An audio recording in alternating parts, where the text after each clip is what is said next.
Hello friends, welcome back to my kitchen. તો આજે આપણે બનાવીશું માખણિયા ગાંઠિયા. તો આજે તો મારા મમ્મી આ ગાંઠિયા બનાવશે. તો તે માટે થઈને જો અહીંયા કાથરોટમાં ચણાનો લોટ ચડાઈ ગયો છે, તેલ પણ ગરમ કરવા માટે મુકાઈ ગયું છે.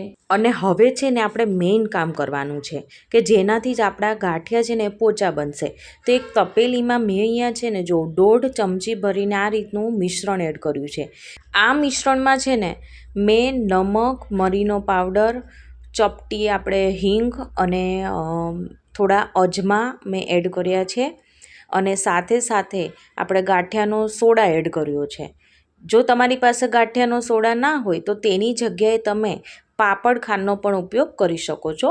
તો આમાં છે ને મેં ગાંઠિયાનો સોડા લગભગ 1/4 ચમચી જેટલો એડ કર્યો છે અને બીજી બધી વસ્તુ થોડી થોડી કરીને એમ કરીને બધું થઈને 1.5 ચમચી જેટલું આ થાય છે.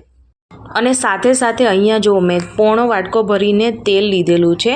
તો 500 ગ્રામ જેટલો આપણે ચણાનો લોટ છે તો તેની સામે આપણને 150 ml તેલની જરૂર પડશે. અને જેટલું તેલ હોય તો એટલું જ આપણે અહીંયા પાણી એડ કરવાનું રહેશે. તો બધી વસ્તુને આપણે તપેલીમાં એડ કરીએ અને જો આ રીતના આપણે હાથેથી જ તપેલીને ફેરવીને આપણે મિક્સ કરીશું. અને જો એકદમ સરસ એવો આપણે એકદમ વ્હાઈટ કલરનું આ મિશ્રણ બનીને તૈયાર થશે. જો એટલે કે મેન એ છે કે આમાં છે ને આ બધી જે વસ્તુઓ છે ને એ ગળી જવી જોઈએ. મીઠું છે, સોડા છે, બધું સરસ ગળી જવું જોઈએ. જો ગળી જાય ને એટલે આવો કલર સરસ આવી જશે. અને સીધું જ આપણે લોટમાં એડ કરતા જશું અને લોટ બાંધતા જશું. અને આ જે આપણે ગાંઠિયાનો લોટ છે ને એ બહુ અત્યારે છે ને આપણે ઢીલો નથી કરી દેવાનો. થોડો આપણે મીડિયમ મતલબ કઠણ રાખીશું માપનો. અને જો આ રીતના બધું જ પાણી આપણે એડ થઈ ગયું છે અને હવે આપણે નોર્મલ પાણી હોય એ એડ કરીને આ લોટ બાંધીશું. તો જો અહીંયા કેટલો સરસ એવો લોટ બંધાઈ ગયો છે. અને જો આ રીતના આપણે લોટને હારી પડ કૂણવાનું એટલે ગાંઠિયા એકદમ સરસ પોચા બને. હવે એક તપેલીમાં થોડું પાણી લઈ અને ચપટી એવું આપણે મીઠું એડ કરીશું. હવે જુઓ અહીંયા મારા મમ્મી છે ને આપણે જે લોટ બાંધ્યો હતો ને તેના આવી રીતના મીડિયમ સાઇઝના લુવા કરી રહ્યા છે. જો તમે અહીં જોઈ શકો છો. કેમ કે આ એક ગાંઠિયા બનાવવાની પ્રોસેસ છે જે તમે જો સ્ટેપ બાય સ્ટેપ ફોલો કરશો ને તો તમારે 12 જેવા જ સરસ પોચા અને એકદમ ધોળા એવા ગાંઠિયા બનીને તૈયાર થશે.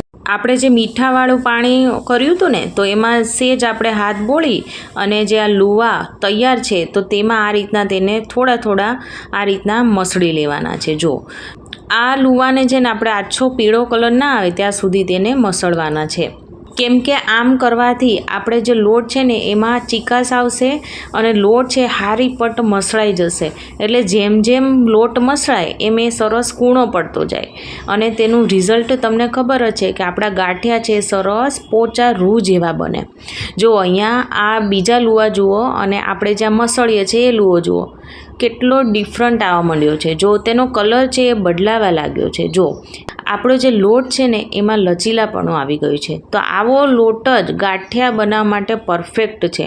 જો અહીંયા તેલ તો આપણે પહેલેથી ગરમ કરવા માટે મૂકેલું હતું. તો તેમાં હવે જો માર્કેટમાં તમને આસાનીથી આવો માખણિયા ગાંઠિયાનો જારો મળી રહેશે. તો તે જ મેં અહીંયા લીધેલો છે. તો તેમાં હવે જો આપણે જે તૈયાર કરેલો લુવો છે ને એને આ રીતના ઉપરથી નીચે સાઈડ જો એક જ ડિરેક્શનમાં આ રીતના આપણે પાડતા જશું. જો તમે જોઈ શકો છો વચ્ચે વચ્ચે એવું લાગે કે હવે આ લોટ છે એ કઠણ જણાય છે, ગાંઠિયા પડતા નથી. તો સેજ પાછો આપણે જે મીઠાવાળું પાણી છે ને એમાં સેજ હાથ બોળી અને ફરીવાર આમાં આપણે આ રીતના કરીશું એટલે એકદમ પરફેક્ટ એવા ગાંઠિયા પડશે. જો આ રીતના લોટ પૂરો થઈ જાય એટલે જારાને આ રીતના આપણે થપથપાવવાનો એટલે બધા જ ગાંઠિયા છે એ તેલમાં પડી જશે. અને અહીંયા આપણે છે ને ફૂલ ગેસ જ રાખવાનો છે. જો અને જારાથી આપણે આ રીતના પલટાવી દેવાના છે. તો આને આપણે છે ને બહુ વધારે પડતા તળવાના નથી. તમને અત્યારે પોચા લાગશે સ્ટાર્ટિંગમાં, પણ આ ગાંઠિયા જેમ ઠરશે ને એમ ઉપરથી ક્રિસ્પી અને અંદરથી એકદમ સરસ પોચા બનશે. જો આને છે ને બહુ તળાતા વારેય નથી લાગતી. તો જારાથી આપણે ઉપર નીચે આ રીતના કરીશું એટલે એકદમ સરસ એવા આપણા ગાંઠિયા છે એ તળાઈ જશે. તો આ રીતના આપણે તેનો કલર છે ધોળો જ રાખવાનો છે, એકદમ યલો કલર આવે એવો નથી કરવાનો. તો જુઓ અહીંયા થોડી જ વારમાં આપણા ગાંઠિયા છે તળાઈ ગયા છે. જો તેનો કલર ચેન્જ નથી થયો, એકદમ સરસ ધોળા ધોળા બખ જેવા છે. તો જારામાં આ રીતના આપણે કાઢી લેશું એટલે જે કંઈ એક્સ્ટ્રા તેલ હશે એ પણ આમાં નીતરી જશે અને આપણે એક બીજા વાસણમાં તેને કાઢી લેશું. જો ફ્રેન્ડ્સ, હું તમને એકદમ નજીકથી પણ ગાંઠિયા દેખાડી દઉં કે આને આપણે જો ચંપાકલી ગાંઠિયા કે પછી માખણિયા ગાંઠિયા કહેવામાં આવતા હોય છે. તો માખણિયા ગાંઠિયા એટલે જ કહેવામાં આવે છે કેમ કે આ માખણ જેવા એકદમ કૂણા કૂણા હોય છે. જો કેટલા સરસ, આપણે જોતાં જ ખાવાનું મન થઈ જાય એટલા સરસ આ બન્યા છે મિત્રો. તો ફ્રેન્ડ્સ, આવી જ રીતના બીજા બધા ગાંઠિયા છે આપણે પાડી લેવાના છે. તો 500 ગ્રામ લોટમાંથી જો તગારું ભરીને આપણે ગાંઠિયા તૈયાર થયા છે. તો ફ્રેન્ડ્સ, આપણે ઘરે બનાવીએ ને તો હેલા પણ એટલા પડે છે અને વળી આપણે ચોખ્ખા તેલમાં, અને બધી આપણે વસ્તુ એ ઘરની હોય છે. તો બાળકો માટે જરૂરથી તમે એકવાર આ ગાંઠિયા બનાવજો, બધાને ખૂબ જ ભાવશે. તો ફ્રેન્ડ્સ, આજની મારી આ ગાંઠિયા બનાવવાની રીત ગમી હોય તો મારી ચેનલને સબસ્ક્રાઈબ, લાઈક અને શેર કરવાનું ના ભૂલતા. તો આપણે ફરીવાર મળીશું એક નવા જ ઉપયોગી વિડીયો સાથે. Thank you for watching.